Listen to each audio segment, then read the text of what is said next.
የሚያስፈልገው ጥቂት ነገር ነው። የሚያስፈልገው አንድ ነገር ነው። እሱ ማርያም መርጣዋለች እና እሱ ደግሞ ከሷ አይወሰድም።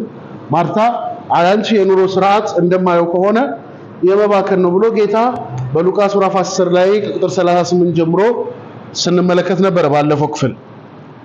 እንግዲህ በደንብ ሰብሰብ እያደረግን ስንሄድ ትምህርታችን ብትሞቱ በሚለው የትምህርት ስር ውስጥ በዛ ትምህርት ስር እያየን ያለናቸው ብዙ ነጥቦች ናቸው። በተለይ አቅጣጫዎቻችንን አንደርስታንድ ማድረግ ያስፈልጋል ብለናል። ማፑን የህይወታችንን ማፕ መረዳት አለብን። የህይወታችን ማፕ የህይወታችን አቅጣጫ ዙሪያውን ስታዩ የተከፈተ ነው። አሜን ናቸው። እስኪ ዙሪያ የተከፈተ ነው በሉ። እግዚአብሔር ምን አለ? ማንም ሊዘጋው ማንም ካለ ማንም አንተ ራሱ መዝጋት አትችልም። በበሩ አለመግባት ምርጫህ ሊሆን ይችላል። በሩን አለመጠቀም ምርጫህ ሊሆን ይችላል እንጂ ማንም ሊዘጋው አይችልም። እግዚአብሔር ኦፕን አድርጎታል። ምን እያልክ ነው ካላችሁኝ እንደው እንድትረዱ የስት ትምህርት መስሎ እንዳይታያችሁ እግዚአብሔር አብርሃምና ሎጥ አብረው ከወጡ በኋላ ለሎጥ አብርሃም ምን ሰጠው ይላል? ምርጫ ሰጠው። ምን አይነት ምርጫ ነው የሰጠው? ሎጥ አንተ ግራውን ብትመርጥ እኔ ቀኙን እመርጣለሁ፣ ምዕራቡን፣ ሰሜኑን ምናምን አለው አይደለ? ከዛ መጽሐፍ ቅዱስ ሲናገር ምን አለ? ሎጥ ለምለም የሆነውን ግን እግዚአብሔር የሚያጠፋውን ከተማ አይደለ? ሰዶምና ገሞራን መረጠ ይላል አይደለ? ከዛ ሂድ ችግር የለም መርጠሃል ብሎ ሲሸኘው እግዚአብሔር ግን ወደ አብርሃም መጣ ይላል። ክብር ለእግዚአብሔር። አብርሃም አለው አይኖችህን አንሳ አለውና ወደ ምዕራብ፣ ወደ ምስራቅ፣ ወደ ሰሜን፣ ወደ አራቱም አቅጣጫ ተመልከታለሁ። ይሄ የምታየውን ሁሉ ምን እልሃለሁ አለው? እሰጥሃለሁ አለው። እባርክሃለሁ አለው። ይሄ ምድር እሰጥሃለሁ አለው። አሳየው ነው የሚለው። እየሰማችሁ ነው? አሳየው። አየው፣ እግዚአብሔር አቅጣጫህን ሁሉ ክፍት አድርጎታል። ክብር ለእግዚአብሔር ይሁን። እየሰማችሁ ነው? ሳልሄድባችሁ ቶሎ ቶሎ ብትሰሙ ጥሩ ነው። እየሰማችሁ ነው? አይገርማችሁ? ይሄ 5 ኮከብ የሚሰጠው ጉዳይ ነው። ኦፕን አድርጎታል ማለት አብርሃም ወደ ለመለመውም ብትሄድ ወደ ደረቀውም ብትሄድ ለውጥ የለውም። ወደ ሸለቆም ወደ ተራራም ብትሄድ ለውጥ የለውም። ለምን? እኔ በሄድክበት እባርካለሁ።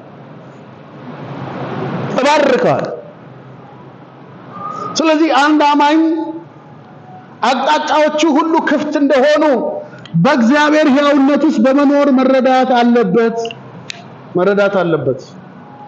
ይህ የተከፈተ ደጅ ያለው በእግዚአብሔር ሕያውነት ውስጥ በመኖር ብቻ ነው።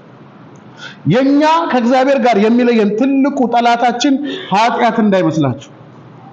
ትልቁ ጠላታችን ድካማችን እንዳይመስላችሁ። ትልቁ ጠላታችን እሱ በሰማይ እኛ በምድር መሆናችን እንዳይመስላችሁ። ትልቁ ጠላታችን አለመሞት ነው። የእግዚአብሔርን ሕያውነት አለመቀበል ነው። በእግዚአብሔር የሕያውነት ጥላ ስር መኖር አለመቻል። ያደረገውን ሁሉ መቀበል የማይችል አእምሮ ያለው ሰው ከእግዚአብሔር ጋር ሊግባባ አይችልም። ያ ደግሞ ሰሬንድ ማድረግ መሞት ይፈልጋል።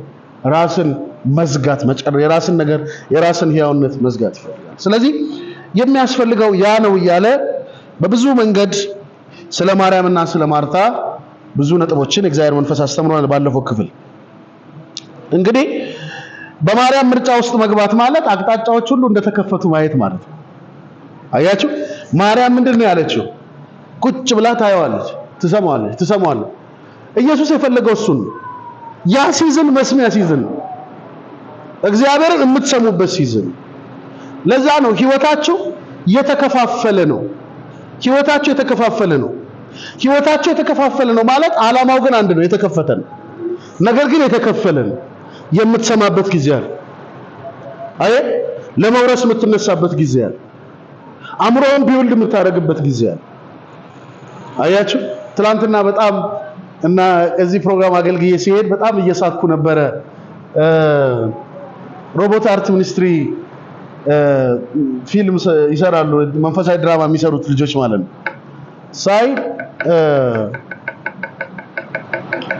ልጁ ወንጌል ስርጭት ነው የወጣው ለወንጌል ስርጭት ወጥቶ ስራው መጮህ ነው በቃ ድምጻችሁን ከፍ አድርጋችሁ ተናገሩ ተብሏል ቸርች ሰምቻለሁ ብሎ ይሄድና ሰዎችን ያስደነግጣቸዋል ሰምታል አልሰማውም እንዳትል እኔ ነግሬያለሁ ሲሆን ለምትገባው አለበለዚያ ኢየሱስ ተቀበል እያለ ያስደነግጣቸዋል ሄዳችሁ ፊልሙን ብታዩት እማወራው በደንብ ይገባቸዋል አንዳንዱ ሰው ኢየሱስ ያድናል ሲል እጁ ላይ ያዘውን ለቃውሉ ይጥላል እስከሱ ማስደንገጥ የተነሳ እና ይሄ ልጅ ከዛ በኋላ ወደ ቤተክርስቲያን ሲኬድ ልጁ ገና ነው ደህንነት እንደተማረ ነው እንኳን ወንጌል ሊያሰራጭ እሱ ውስጥ ገና ወንጌል አልተሰራጨም ወደ ውስጡ እና እሱ ወንጌል ህይወት እንደዚህ ነው የተከፋፈለ ነው ግን የተከፈተ ነው ይሄንን ባምባችሁ ውስጥ አስቀምጡ ደጃችሁ የተከፈተ ነው ነገር ግን የመጠበቅ የመስማት ከእግዚአብሔር ጋር ሩል የመቀበል ሲዝኖች አሉ አያችሁ ለምሳሌ ዮሴፍ እግዚአብሔር በሌሊት መጣና ህልም አሳየው ምን አሳየው እስር ቤት ሲገባ አሳየው ወንድሞቹ ሲሸጡ አሳየው የዮሴፍ ሰማይ ምን ያለ ነው ግን የተከፈተ የዮሴፍ ታሪክ በእግዚአብሔር እጆች ደጆቹ ሁሉ የተከፈቱ ናቸው ኢየሱስ ጌታ ዮሴፍን ለከፍታና ለድል እግዚአብሔር ጠርቶታል ነገር ግን እግዚአብሔር መጣና ነዶ ሲሰግድለት ጨረቃና ከዋክብት ተሰብስበው ሲሰግዱለት አሳየውና እስር ቤት ከተተ ዋይ ሲዝን ነው ህይወት የተከፋፈለ ነው ወደ ተከፈተ ደጅ ለመግባት በተከፋፈሉ ደረጃዎች ታልፋል ዮሴፍ በእስማኤላውያን እጅ ሲሸጥ ያ የዋህ ያ ቅን ልጅ መሸጥ መለወጥ እንዳለ እንዲያውቅ ተረዳ ወደ ጲጢፋራ ቤት ሲገባ እግዚአብሔር ከሱ ጋር እንዳለ ተረዳ እግዚአብሔርን መፍራት እንደሚሻል ተረዳ እስር ቤት ሲገባ የገባበት እስር ቤት የንጉስ እስረኞች የሚታሰሩበት እስር ቤት ያ ማለት በደንብ ፖለቲካል አንደርስታንድ ማድረግ የሚችልበት ቦታ ነው ማለት ነው ለሰዎች እስር ቤት ሊመስል ይችላል ለዮሴፍ ግን ትምህርት ቤት ነበር አንዱ የተከፈለ የህይወት ፓርቱ ስለዚህ ወሰደውና እስር ቤት አስቀመጠው ከእስር ቤት ቀጥታ ወስዶ የታረገው ያየው ስፍራ ላይ አስቀመጠው ተመልከቱ ማርያም መልካም እድል መርጣለች ማለት ይሄ ነው የተከፋፈሉትን የህይወት ስርዓቶች እግዚአብሔርን በመስማት ከእግዚአብሔር በማድመጥ ማለፍ ነው ክብር ለኢየሱስ ይሁን አሜን ናቸው መጽሐፍ ቅዱስ ለምንድን ነው እስከ መጨረሻ የሚጸና እሱ ምን ይላል ይድናል እስከ ምን የሚሄድ በሉት እስኪ አይገላችሁም በሉት በሉት እስከ መጨረሻ የሚጸና በሉ እስኪ አትፍሩ አይዟችሁ ክብር ለኢየሱስ ማቴዎስ ምዕራፍ 14 ምዕራፍ 24 ቁጥር 13 ላይ ቃል ታገኙታላችሁ እስከ መጨረሻ በፈተና የሚጸና ነው የሚለው እስኪ እናንብቡ ማቴዎስ ምዕራፍ 24 ቁጥር 13 ምን ነው የሚለው እሺ እስከ መጨረሻ የሚጸና እሱ ይድን እስከ የት ይህ አነጋገር በውስጡ የያዘው እውነት አለ አስደናቂ እውነት በደም ሰሞኑንም ለመናገር እንደምሞክረው በደንብ እንድታስተውሉ የምፈልገው ነገር መንፈሳዊ ዓለም ከናንተ የሚፈልገውን ማወቅ በጣም አሸናፊነት ነው ብዙ ሰው መንፈሳዊ ለመሆን ይሞክራል መንፈሳዊ ዓለም ከሱ የሚፈልገውን ነገር ግን አይረዳም መንፈሳዊ ከመሆን በፊት መንፈሳዊ ዓለም ከኔ የሚፈልገውን ማወቅ አለብኝ እየሰማችሁ ነው አይደል? ለምሳሌ ወታደር ቤት ስትሄዱ ወታደር ለመሆን መፈለግ ወታደር ያያል እንዴ? አያረግም። ቀኔ ሚሊተር አሁን ደስ አይልም? አንዳንዴ ስትሄዱ እኔ በጣም ነው ደስ የሚለኝ ይቀናለሁ። አንዳንዴ ወታደር አለባበሱ ሁኔታው ሸንቀጥ ያለ ነው። ወታደር ከመጣ መንገድ ይለቀቃል። ወታደር ከመጣ ሰው ዝም ይላል። ወታደር ከመጣ ሰው ይደነግጣል። ደስ አይልም? አሁን እስቲ እዚህ ወታደር ቢመጣ 4 ወታደሮች እዚህ ጋር መጥተው ቢቀመጡ ተነሱ ይላል? ዝም ነው የምትለው። በጌታ በኢየሱስ ስም አትል ምን አትተጥረው። የሚገርም እነሱን መሆን ልትፈልግ ትችል ይሆናል። ነገር ግን በጣም ወሳኙ ጉዳይ እነሱን ለመሆን የምትሄዳቸው ዲሲፕሊኖች አሉ። አንድ ወታደር ከመሆኑ በፊት ይሄ እጁ ይሄ ጉልበቱ መሬቱን እስኪመስል ድረስ ይፈጋል። ጠዋት እንቅልፍ የለም። የዘማችሁ ነው። አንዳንዶቻችን በጠዋት አይናችንን ገና ስንገልጥ ምግብ ላይ ነው የምንገልጠው። በቃ አይናችን ተከፈተ፣ እጃችን ትሪ ላይ ያረፈ አይደለ? ወታደር ቤት ስትሄድ ፊሽካ ይነፋል። እንቅልፍ ሰዓት ሁሉ ውስን ነው። ስለ ወታደር ቤት ላወራችሁ አይደለም ማወራለሁ። መንፈሳዊ ዓለም ግን ካንተ የሚፈልገውን ሳታቅ መንፈሳዊ ሰው ለመሆን ማሰብ በጣም ለዛ ነው ብዙ ሰው ቤተክርስቲያን ላይ ኢፌክቲቭ መሆን ያልቻለው። አንዳንዱ ሰው መንፈሳዊ ለመሆን ነው የሚያስበው እና ሙልጭ ያደረገ አገልጋይ የተሳደበ ይውላል። አንተ ለምንድነው ሰው እኔ ለእግዚአብሔር ቀንቼ ነው።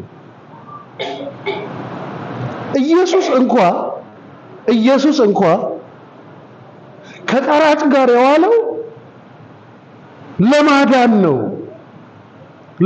ነው። መንፈሳዊ ዓለም የሚፈልገውን ማወቅ ነው የመጀመሪያው መንፈሳዊነት። አእምሮ በትልቁ የሚጻፍ ምን ይፈልጋል እግዚአብሔር ከኔ? በዚህ ጉዳይ በጣም ደጋግሜ ስለተናገርኩ እዚህ ላይ አልቆይ። ነገር ግን ላገናኝላችሁ የፈለኩት ነገር ምንድነው? እስከ መጨረሻው የሚጸና ይድናል የሚለው ቃል ውስጥ መንፈሳዊ ዓለም እስከ መጨረሻና መጽናት የሚለውን ነገር እንዴት ነው የሚረዳው? ብዙ ጊዜ ይሄንን ስናስብ እስከ ጌታ ቀን ወይም እስከምንሞት ወይ ደግሞ ጌታ እስከሚመጣ በጌታ ስለመሆን አስበን የምናወራው ነገር አለ። በአንደኛው ክፍልም ጌታ ማቴዎስ 22 ላይ ምናምን ጌታ በዚህም ጉዳይ ላይ ይናገራል ይመስለኛል። ሲናገር ስለ ስሜ የተገፋችሁ የተናቃችሁ ትሆናላችሁ፣ በዛ ውስጥ አልፋችሁ ግን ከጸናችሁ ብሎ የሚናገረው። ነገር ግን መንፈሳዊ ዓለም መጽናት የሚለው ምንድነው? እስከ መጨረሻ መሄድ የሚለው ይሄንን መረዳት ያስፈልጋል። ክብር ለእግዚአብሔር። መጽናት ማለት በፍጹም ልብ መከተል ማለት ነው አይደል? አንድ ሰው ጸና ሲባል መጽናት በፍጹም ልብ መከተል ማለት ነው። በፍጹም ልብ መከተል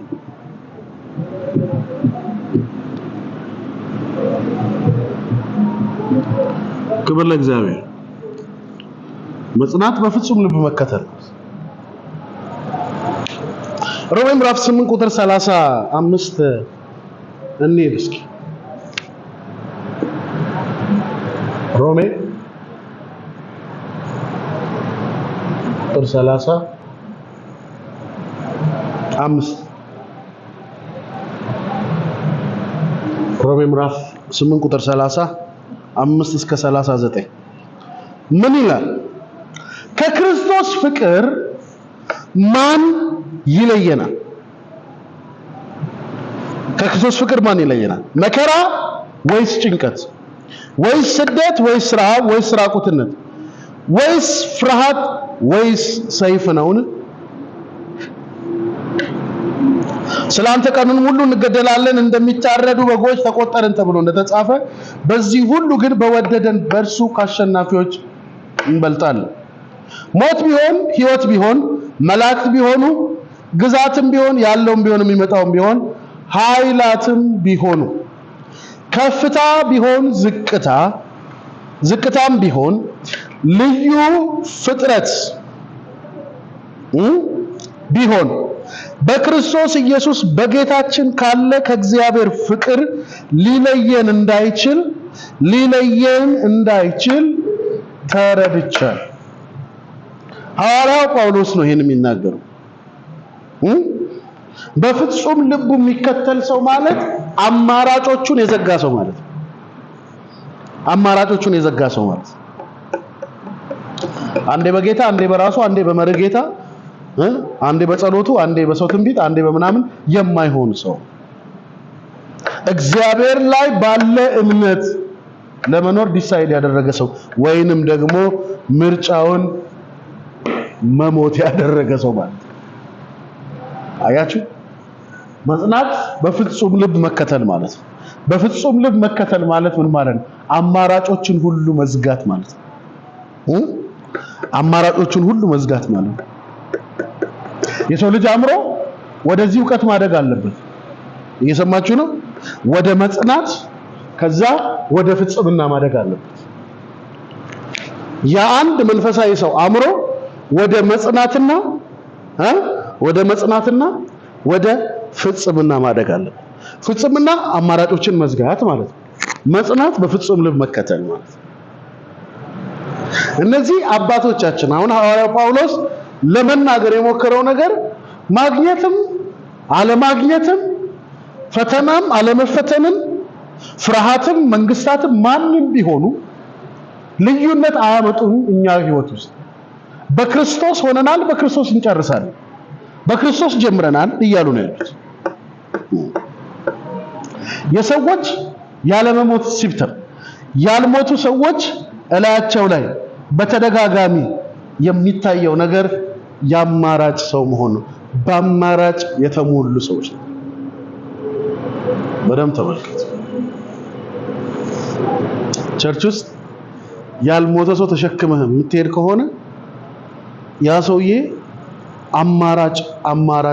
አማራጭ ሁል ጊዜ ይፈልጋል። አያችሁ?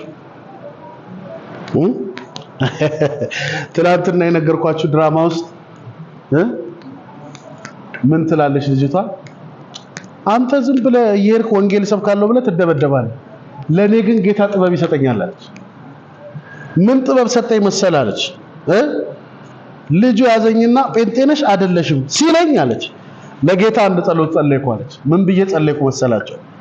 ጴንጤነቴን ከሱ ሰውረው ጌታ ሆይ ጴንጤ መሆኔን እንዳያቅ ብዬ ጸለይኩ አለች። ጌታ ሰውረው አለች። እግዚአብሔር ያሳያችሁ። ከዛ ጴንጤ አለመሆንሽን ለማወቅ ብሎ አለ አንድ የጫት ቅጠል እንደዚህ አንስቶ ሰጠኝ አለች። እኔ ደግሞ ጌታን እንዲህ አልኩት አለች፣ ይሄን መራራ ቅጠል ወደ ጣፋጭ ቀይርልኝ፣ ወደ ጣፋጭ ቀይርልኝ ብዬ በላሁት አለች። ከዛ እንደገና ደገመኝ አለች። ከዛ አሁንም ተቀበልኩና እንዳይመር ብዬ ከዛ ደግሞ አለች ጫቱን በዚህ መንገድ ካለፍኩ በኋላ ወደ መጠጥ ቤት እንሂድ ደግሞ አሏል። ያኔ እንዳያውቁ መጸለይ ጀመርኩ አለች። ምን ብያለ? ኢኮኖሚያቸውን ምታ፣ መጠጫ ገንዘብ እንዳይኖራቸው፣ ምክንያቱም መንገድ ላይ እየተንገዳገድኩ እንዳልታይ ብዬ። ጥበብ ነው ይሄም። እንዲህ ያላችሁ ጸልዩ አሏችሁ። ምንም ተመልከቱ። በጣም በዚህ ትምህርት ውስጥ እግዚአብሔር እንዴት ያለ እገዛ እንደሚያደርግልን አላውቅም። ነገር ግን እግዚአብሔር ሊረዳን ይገባል። በእውነት የእግዚአብሔር ጸጋ ሊሆነን ይገባል። አማራጮች ያለመሞት ምልክቶች ናቸው። አይታችሁ በጣም ብዙ ሰው ናጸልይ ሲባል ከመጸለይ ይልቅ ሲጥር፣ ሲቧጥጥ፣ ሲቆፍር የሚውለው እኮ በእግዚአብሔር ላይ ያለ ሕያውነትን ስላልተቀበለ ስለ መብቱ ሲሟገት የምታየው እንዴት እነካለው ቸርች ውስጥ እንዴት እኔ እነካለሁ? እንዴት በክፉ ስሜን ያነሳሉ? እያንዳንዷን እሰራላታለሁ።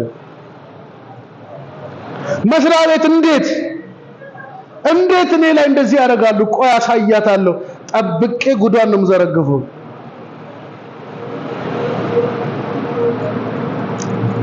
እንዳልሞትክ አማራጭ መውሰድህ እስከ መጨረሻ ላለመሄድ መነሻ ነው። ያልሞቱ ሰዎች መጽናት የሚባል አያውቃቸውም። እስከ መጨረሻ መሄድ የሚባል አያውቃቸውም። ያልሞቱ ሰዎች ሁልጊዜም አማራጭ አላቸው። በዚህ ጋር ልታጠፋክ በቃ ምን መጋፈጥ አስፈለገኝ ይላል። አየ ምን ያደርግልኛል እኔ ቡክርናዬ? እኔ በረሃው ልሞት አንተ ስለ ቡክርና ታወራለህ? ውሰድ አለው።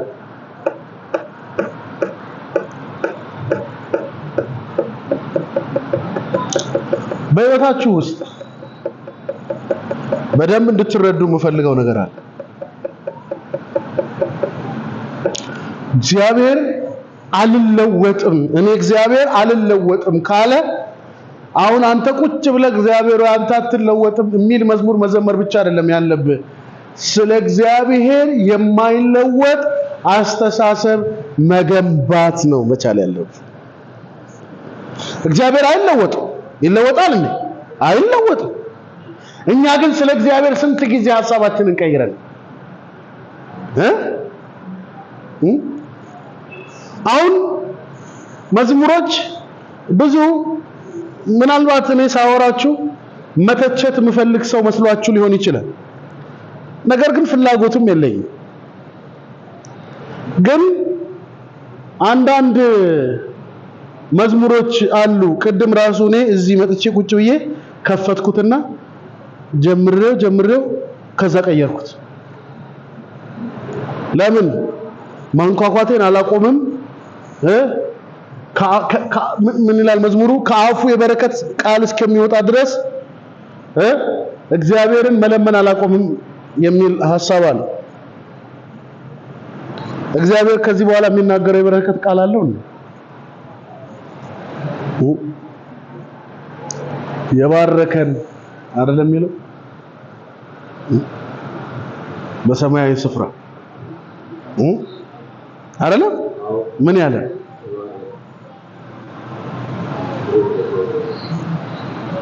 ስለዚህ አሁን አንተ ተንበርክከ ተባረክ ብለህ እስካትለኝ ድረስ አልነሳም። ከዚህ ተባረክ በለኝ።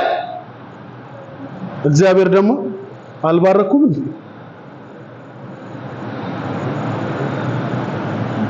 ተለዋጭ ሐሳብ አቁም። ጽና፣ እስከ መጨረሻው ጽና። የሚመጡብህ ነገሮች የእግዚአብሔርን ስም አይቀያይሩብህ። ሐዋርያው ጳውሎስ ይሄ መልአክ ነው እንዴት ነው ከዚህ ደግሞ የወጣው ብለው ሳይጨርሱ እፍኝት ነደፈው። እፍኝት ሲነድፈው ነፍሰ ገዳይ ነው አሉ። ምንም እንዳልሆነ ሳይሆን ይሄ አምላክ ነው አሉ። አየው የሰው አይምሮ አየው። አሁን አንዳንድ ሰዎች እኔ መንገድ ላይ ኮስተር ብዬ ስለሚሄድ የሆነ በቃ ጎራዴ ነው መስላቸው። ትንሽ ጊዜ አብሮ ሲቆዩ ሲያወሩ እንዲህ አይነት ሰው ነው እንዴ ይሉኛል። ሐሳባቸው ያላቸው ሐሳብ ተለወጠ ነው። ግን እነዛው የሆነ ቀን ደግሞ እኔ እነሱ ያስቀመጡኝ ቦታ አልገኝም። የሆነ ደግሞ ደስ የማይላቸው ነገር ሊሆን ይችላል። መጽሐፍ ቅዱስ ስለ ሰው ቀጥ ያለ አመለካከት ይኑርህ ብሎ ሲነግርህ፣ ለምሳሌ ጳውሎስ ሁሉም በክርስቶስ አውቃለሁ ሲል በቃ አለቀ። ሰውየው ክርስቶስ ውስጥ እየከተትክ ነው የምታውቀው። ማሽን ውስጥ ነው በቃ ሞልድ እያደረከው። ነገር ግን ይሄንን ህይወት ከመኖር በፊት በደንብ አምሮ ሊጸናና እስከ መጨረሻ ሊጓዝበት የሚገባው ጉዳይ ስለ እግዚአብሔር ያለን አንድ የሆነ ወጥ የሆነ አመለካከት ማስቀመጥ መቻል፣ መጽናት ያ ነው በፍጽምና መከተል ማለት ነው። ፍጹም መሆን ማለት ደግሞ የማይለወጠውን እግዚአብሔር እንደማይለወጥ አድርጎ አእምሮስ ማስቀመጥ ማለት። አንተ ስትደክም የማይለወጥ እግዚአብሔር፣ አንተ ስትበረታ የማይለወጥ እግዚአብሔር፣ አንተ ስትሰጥ የማይለወጥ እግዚአብሔር፣ የምትሰጠው የለኝም ብለህ ወደ እግዚአብሔር ስትመጣ የማይለወጥ እግዚአብሔር፣ ድካምህን የሚያክም በብርታቱ ውስጥ ሁልጊዜ ደስታው የተፈጸመ እግዚአብሔር፣ ስላንተ ክርስቶስን ብቻ የሚያይ እግዚአብሔር እንዳለ ማለት። ኢየሱስ ጌታ። እግዚአብሔር አይለወጥም። አዎ እኔ ስለ እግዚአብሔር ያለኝ አመለካከት እንዴት ነው? ይሄ ነው ኮሽን። እስከ መጨረሻ መጽናት ማለት ይሄ ነው። እስከ መጨረሻ የሚጸና ይድናል ማለት ይሄ በፍጹም ልብ ይላል አይደል መጽሐፍ ሲናገር። ከአስርቱ ትእዛዛት አንዱ በፍጹም ልብ በፍጹም ነፍስ ውደደው አምልከው። ይሄ ነው እግዚአብሔር። እግዚአብሔር ይሄ ነው። የማይለወጥ ሆኖ አእምሮ ውስጥ መቀመጥ አለበት። የሚረዳ ሆኖ አእምሮ ውስጥ መቀመጥ አለበት። የሚያግዝ ሆኖ አእምሮ ውስጥ መቀመጥ አለበት። አለያ ቆይ እስቲ እግዚአብሔር እንዲህ አይነት ሰው ስለሆንኩ ትቶኝ ስለሄደ እንዲህ አይነት መንገድ ልጠቀም የሚሉ የአማራጮች ህይወት ካለ አልሞትክም። አንተ እንደገና በራስህ ሕያውነት ውስጥ ነው ያለው። እግዚአብሔር በየት በኩል ሊሰራ ይችላል?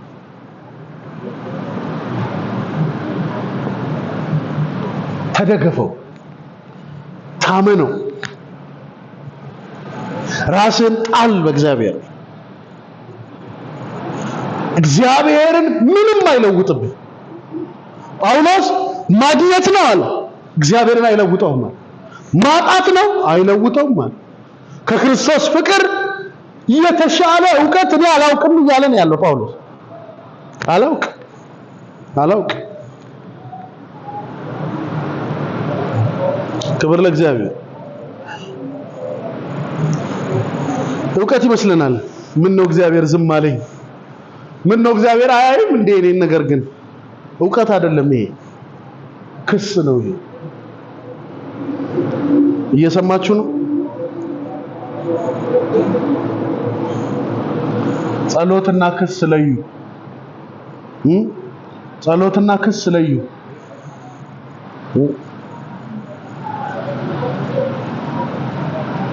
አንተ በዚህ ሆነ ቢሆን ኖሮ ወንድሜ ባልሞተ ነበረ። አንተ ከዚህ ባለመሆኑ ነው ወንድሜ ሞተው ተጠያቂ ነህ እንደማለት ነው።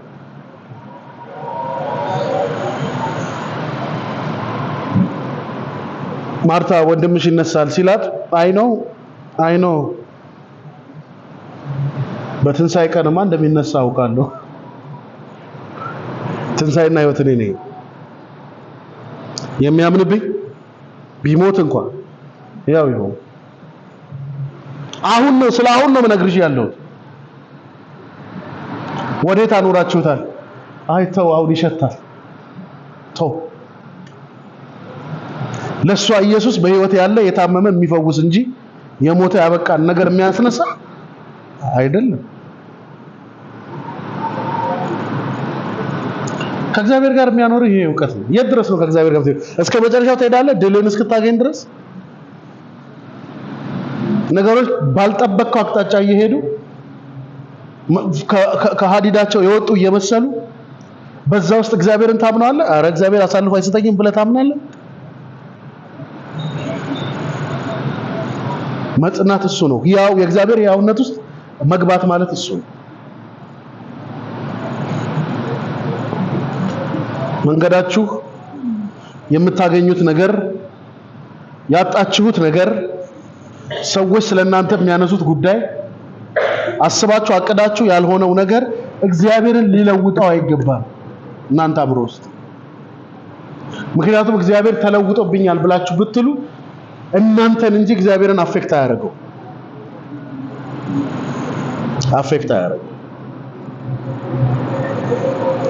ስለዚህ የማርያም ሕይወት ኢየሱስን መስማት ነው። የሚያስፈልገው ደግሞ እሱ ነው አላት። አየህ፣ እሱን ሰምቶ እስከ መጨረሻ መሄድ በክርስቶስ ሕያውነት ውስጥ እየኖረ ያለ ሰው ሕይወት ነው። የራሱን ሕያውነት የዘጋ ሞትን የመረጠ ሰው ህይወት ነው። ማርታስ እየሞከረች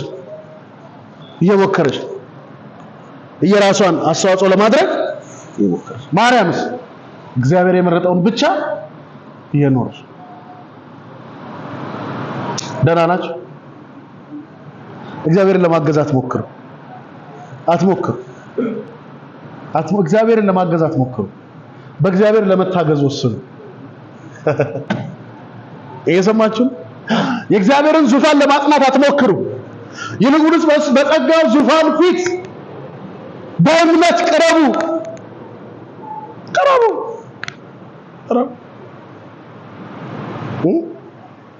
ያልተሰጣችሁን ለመሆን አትሞክሩ። የእናንተ ኃላፊነት ያልሆነውን ለመሆን አትሞክሩ።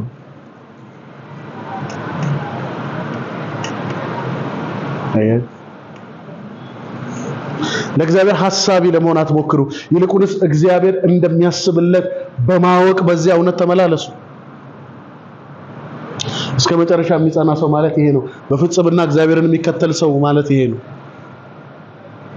አማራጭን የዘጋ ሰው እግዚአብሔር ማለት እኮ የሚለውን ሐሳብ ለአንዴና ለመጨረሻ ጊዜ የማይለወጥና መልካም ነው ብሎ አእምሮ ውስጥ አስገብቶ መቆለፍ። ሌባው ሲዋሽ የሚቀበል አእምሮ ከሌለ፣ ሌባው ሲያታልል የሚቀበል አእምሮ ከሌለ እስከ መጨረሻ ለመከተል ወስነሃል ማለት ነው። የውሳኔህን አቅም ወስደሃል ማለት ነው። ክብር ለእግዚአብሔር ይሁን። አንተ የሚያምርብህ ይሄ ነው። በእግዚአብሔር ውስጥ ስትወሸቅ ነው የሚያምርብህ። ሌላ ስትፈልግ አይደለም። አይኖች ወደ ሌላ ሲነሱ አይደለም። እግዚአብሔር እዛ ውስጥ የለም። እግዚአብሔር እዛ ውስጥ በፈተና የሚጸና የተባረከ ነው፣ እስከ መጨረሻ የሚጸና ሲባል ግድ የለም ጌታ ባይሰማኝም እኔ ግን እከተለዋለሁ እያሉ መከተል፣ ይሄ መከተል አይደለም። ደህና ናችሁ? ይሄን ገራሽን አንጨርስ ይል እንደዚህ ብላችሁ አታውቁም? አንዳንድ ሰው እኔ ግን እንዳንተ አይደለሁም እሺ ምናምን ተባብላችሁ አታውቁም? ምን እያላችሁት ነው ሰውየውን? አንተ የማትረባ የማትጠቅም ሰው ነህ፣ እኔ ግን አንተ ባለፈው ብር አበድረኝ ስለ እኔ ግን ይኸውልህ ደግ ነኝ፣ አንተ ክፉ ነህ እያልከው። አይ እና የአንዳንዶቻችን ጸሎት እንደዛ ነው አይደል?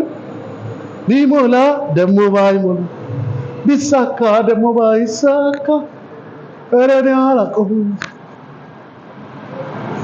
ምን እያልከው ነው ለእግዚአብሔር? ባታደርግ ባትሰራም አትሰራም ብሏል እግዚአብሔር። ምን ጥቅሳለች? ምንድነው የምንለው? በለስ ባታፈራ። ጥቅሱን እኮ ወደ ታች ሄዶ ማንበብ ያስፈልጋል። የወይን አረግ ስራ ቢጎድል እኔ ግን በእግዚአብሔር ደስ ይለኛል እኮ ነው የሚለው ሰውየው። ምን ማለት ነው? እግሮቼን እንደኋላ እግሮቼ ያደርጋል አለ፣ በከፍታ ላይ ያስኬደኛል አለ። የዕንባቆም አምላክ እኮ በለስ እርሻ ጋጣ ምናምን ኖረ አልኖረ የኔ ከፍታ የተረጋገጠ ነው እኮ ቶፒኩ ነጥቡ እንጂ እኔ በአንተ ደስ ይለኛል፣ በመድኃኒቴ አምላክ ሐሴት አደርጋለሁ፣ ጌታ እግዚአብሔር ኃይሌ ነው። እንደዚህ ያለ ሰው እንዴት እግዚአብሔር አይባርከኝም ብሎ ያስባል? ማን ነው ይሄ ወንጌል እንዲያርገው የሰበከን? በስመ አብ ወወልድ ወመንፈስ ቅዱስ። እንደዚህ ብላችሁ ደግሞ አትሳለሙ ተብሏል። እንዲህ በሉ ተብሏል። ይሄ የካቶሊክ ነው ተብሏል። እንደዚህ ብላችሁ እንደዚህ አይታችሁ ይሄ ሰማችሁ? ማን እንደነገረን እንጂ በለስ ባታፈራ በወይን አረግ ፍሬ ባይገኝ እኔ ግን በአንተ ደስ ይለኛል። ከዛስ አብዛኛው ዘማሪ በለው ሰባኪ በለው አይቀጥለው። እኔ ግን በእግዚአብሔር ደስ ይለኛል፣ በመድኃኒቴ አምላክ ሐሴት ጌታ እግዚአብሔር ኃይሌ ነው። ታዲያ ይሄ ለምን አልተዘመረም? ለምን አልተሰበከም? ጌታ እግዚአብሔር ምን ነው? እግሮችን እንደ ዋላ እግሮች ያደርጋል። በየት ያስከደኛል? በከፍታ ላይ ያስከደኛል። ሐሳቡ ይሄ ነው እኮ እግዚአብሔር። ይሄ ነው ሐሳቡ። ወይ ስንፍናችንን መደበቅ የፈለግንበት ጥቅስ ነው። የእግዚአብሔር ባህሪ አይደለማ። ማለት እንዴት ብዬ እኔ እኮ ግራ እየገባኝ ነው ያለው ማለት እንዴት ነው እስቲ እዚህ መስሪያ ቤት የምትሄዱ ሰዎች እያሰሯችሁ ስራ እያሰራችሁ መስሪያ ቤቱ ደሞዝ ባይከፍላችሁ መስሪያ ቤቴ ደሞዝ ባይከፍለኝም እኔ ግን እሄዳለሁ ትላላችሁ እስኪ ጥያቄ ልጠይቃችሁ አንድን ሰው ቤታችሁ ጠራችሁት ቤታችሁን ቀለም ቀባላችሁ ከዛ እንጀራ ሰጣችሁት በላ ጠጣ እንደው የለፋበትን ትንሽ ነገር ባላችሁ አቅም ልክ ባትሰጡት ቅር አይላችሁ ቅር ይላል አይደል ለፍቷል አይደል ሰርቷል አይደል ቤታችሁን አስቧል አይደል ብትሰጡት ደስ አይላችሁ መጽሐፍ ቅዱስ የሰራ ይብላ ነው ያልሰራ ይብላ ነው ታዲያ እግዚአብሔር ጋር መጥተህ አምልከው አንተም ታመልከኛለህ እኔም እህልና ውሃን እባርካለሁ ነው የሚለው እርሻህን ባዶ አደርጋለሁ ነው የሚለው አይ ዝም አላችሁ እኔ እኮ መጽሐፍ ቅዱስ ነው የሚለው እኔ አይደለሁም አንተም ታመልከኛለህ እህልና ውሃን እባርካለሁ በሽታን ከመካከል አርቃለሁ ማን ያለው ወንድማችን መጥቶ ምን አለ በለስ ባያፈራ እሱን ያለው እግዚአብሔር በለስህን ባዶ አደርጋለሁ እርሻህን ባዶ አደርጋለሁ የወይራህን ስራ አወድማለሁ ይላል የእጆችን ስራ ባርካለሁ አይደል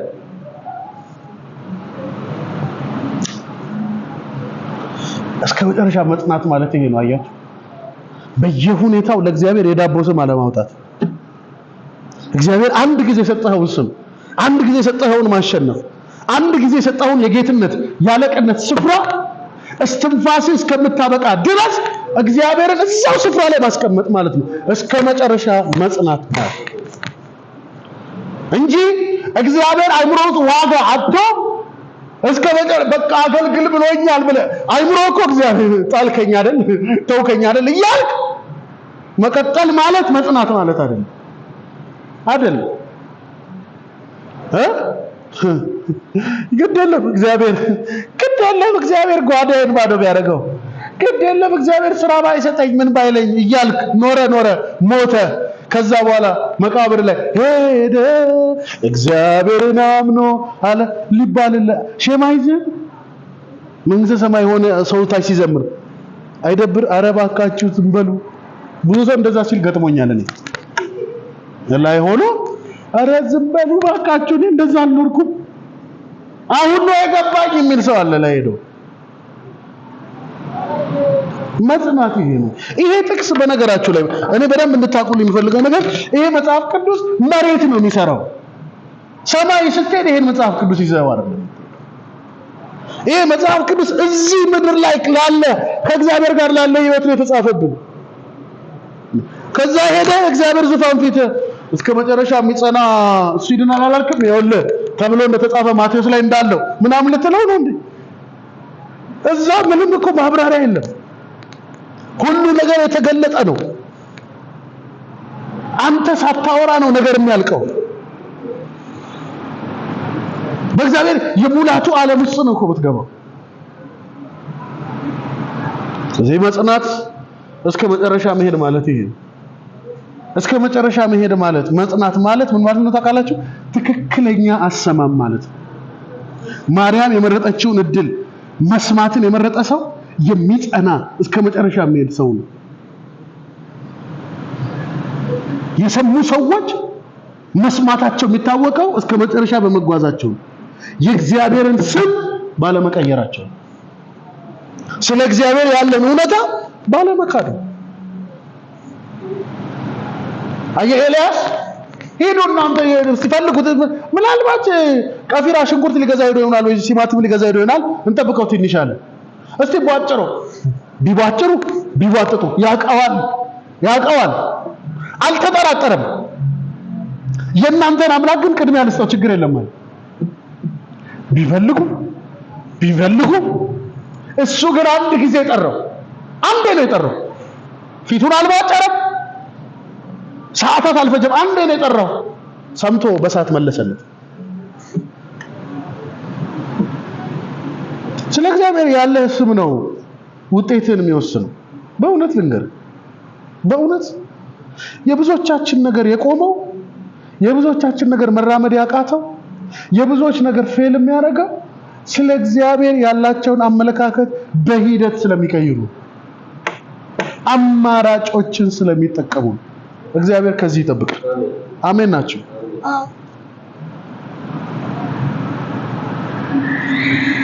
ክብር ለኢየሱስ። በዚህ እውነት እግዚአብሔር ሕይወታችንን ይባርክ። አሜን። እስከ መጨረሻ በመሄድ አጠገባቸው ያለውን ሰው እስከ መጨረሻ የሚያጸና የእግዚአብሔር ጸጋ ያገኝ በሉት። አምሮህ በሉት። እግዚአብሔርን በሉት። እስከ መጨረሻው እንደ እግዚአብሔርነቱ ተቀብሎ ይኖር ዘንድ በሉት። ባርክ ያለው በሉት። ትንሽ ነገር እግዚአብሔር በዚህ ደካማ ሰው አስተማራችሁ። ላስተማረን መንፈስ ቅዱስ